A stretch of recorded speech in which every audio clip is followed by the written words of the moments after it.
The first video game I ever owned was Mario Kart DS for the Nintendo DS. It came in this package, and when I opened it, I had a sort of bask in the glory, as silly as it might sound.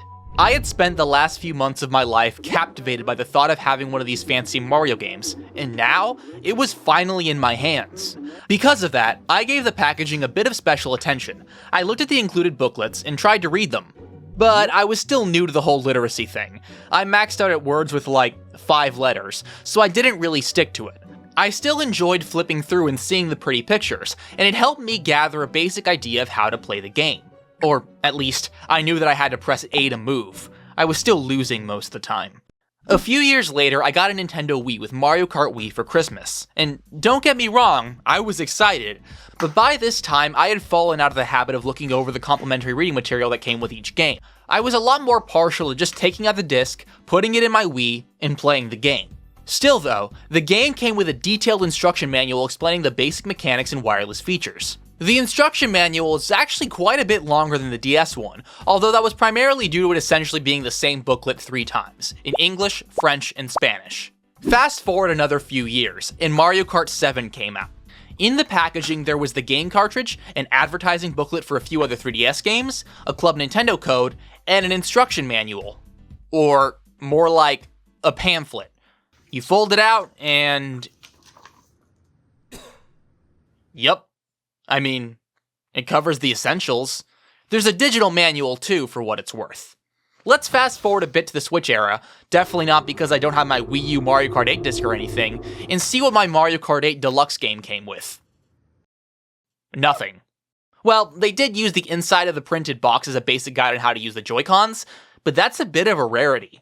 Usually the interior of Switch game packages is just art, or in some cases nothing at all. So, what happened?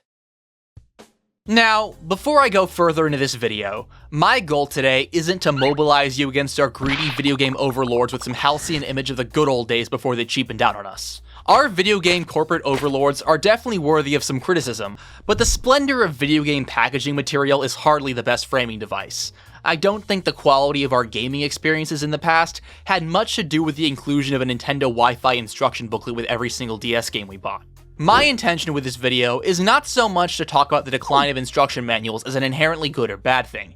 I'm more interested in why the decline happened, and how it ties to changing consumer habits and shifting standards on how games should familiarize new players with their mechanics. So yeah, that's what we're doing today. We're talking about instruction manuals. Yippee! So why did game companies decide to stop making instruction manuals for their games? Well, I mean, there's a long list of answers to that question, but I think the majority of them fit neatly under the same web of reasons. The World Wide Web of reasons. Hey, dude, that internet these days is so dope, man. School sucks, dude. You can just go on the stinking internet. I really can't overstate how much the internet changed society. I know it sounds trite for me to be talking about the internet changing society in 2026, but it's so radically changed the way people interface with the world and the daily minutiae of everyday life that it seems as if people have forgotten how life worked before it.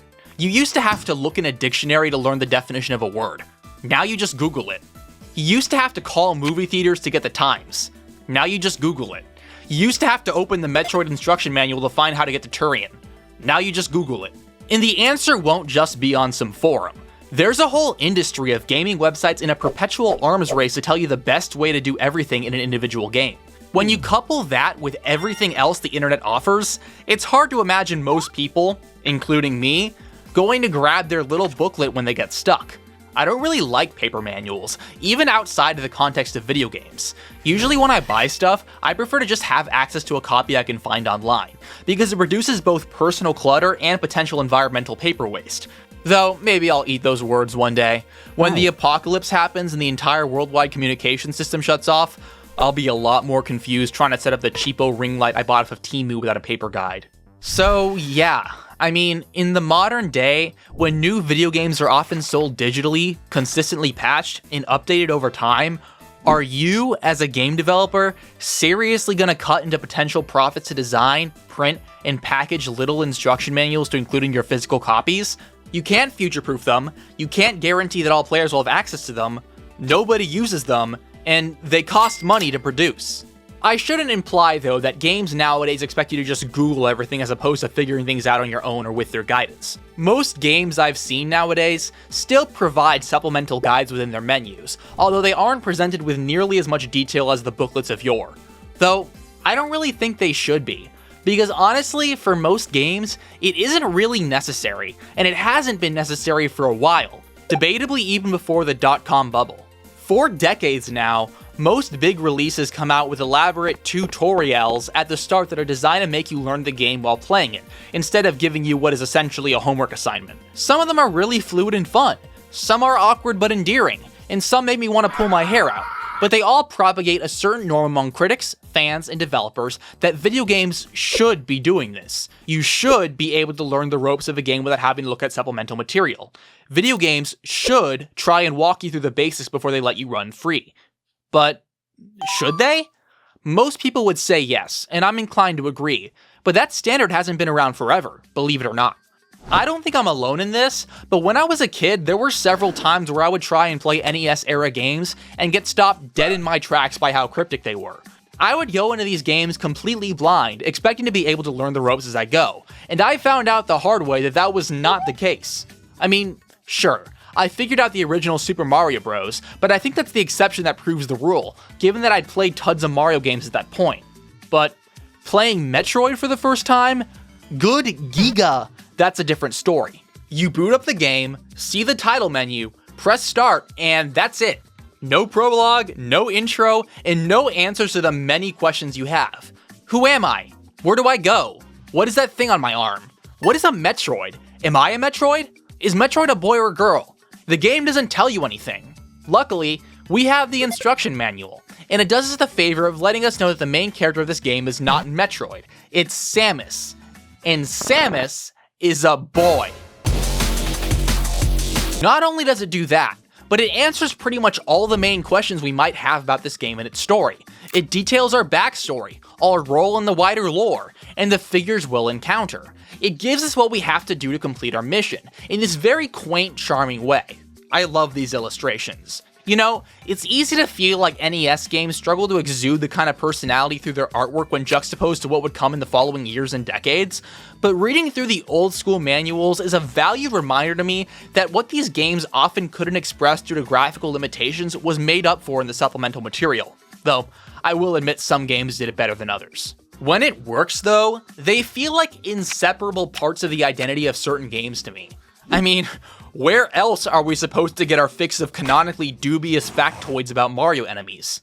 One thing that is funny to me despite all of this is that although a lot of games nowadays put forward the effort to teach you everything, there are some notable exceptions, specifically among strategy and sandbox games that don't have traditional campaigns. Sometimes they'll give you minor hints on how to get going, but it's usually not enough to make significant progress, unless you have like elite level perseverance and a lot of time to kill.